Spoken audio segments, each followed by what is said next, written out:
Hello, my name's David Landini and I'm here today in Koondrook with James Whelan. James, can you tell us a bit about yourself? Yes. My name's James Whelan. I'm 44 years old. Married to a beautiful wife and have 4 lovely children. Right.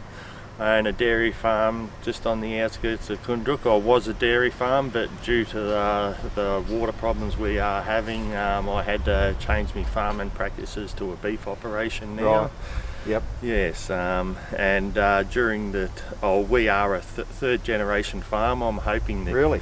Yeah, I'm hoping the kids can take over the reins and make it a 4th generation. Yep. My grandfather did move over from the Mallee for the security of the water. Right, for the security of the water. Yes, Wow. but that's all disappeared now. That's changed. Yes. And of course, James, we're in front of the Long Paddock food store.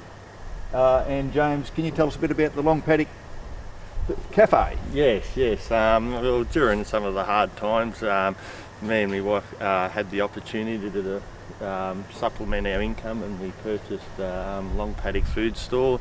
Yep. It's a nice little coffee shop restaurant, and we specialise in paddock to plate, so Right. we get local produce and present it to all our customers.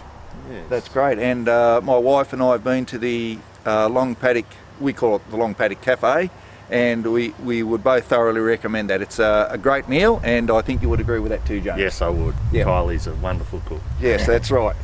And James, we had a Riverina Estate meeting at the Barham Hotel last Tuesday, which you attended.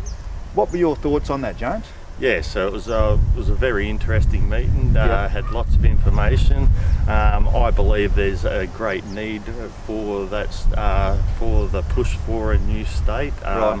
Simply in the numbers of politics. Politics is a numbers Yep. game, and in the country we don't have the numbers here anymore to Yeah. support. And we haven't got the numbers, but before that, there's a big advantage in the new state, James, and that was discussed. How did you what do you think about that? Yes. So straight away, the best advantages of creating a new state is you get to take over your natural resources, and which are your water, your timber industries. You get control of them by people in the area that Yep. actually care about the area and the natural resources in the area. And that includes mining, and even coming down to law and policies Yep. around our farming operations and that. Yeah, it's a broad area. There's a whole that can help. Yeah, there's a whole broad range of things. There's water, timber, but also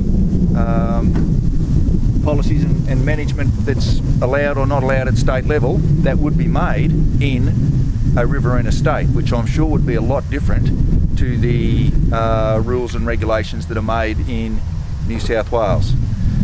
So, and we also discussed the numbers, James. Now, I'll just give the numbers briefly about New South Wales. James is actually from Victoria. We're in Koondrook. But in New South Wales, of course, there's 435,000 people in the New South Wales state election in 2019 voted for the Greens. The Greens are, of course, opposed to irrigation, timber and all natural resource-based industries. But there are only 400,000 voters west of the Great Dividing Range. There are more voters opposed to irrigation in New South Wales than there are voters in the west of the Great Dividing Range. But very interestingly, James looked into the numbers and the figures in Victoria, and we found that they were actually very similar, James. Yeah, along the Murray River, separating Victoria from New South, there's 5 electorates.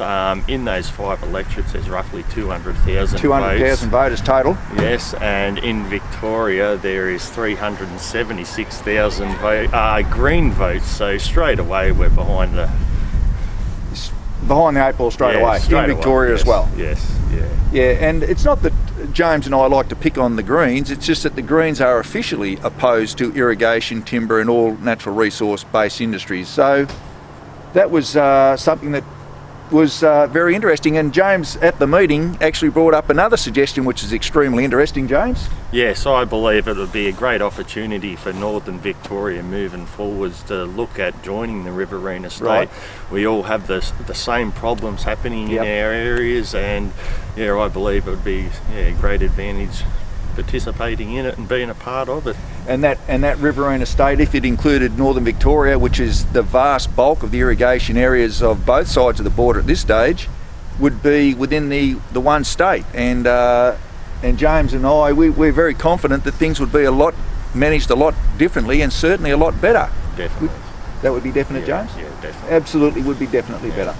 Completely. Yes. Yep. Can't emphasise it enough. Yes. Right. Well, thank you very much, James. No worries, David. And have a good day. You too.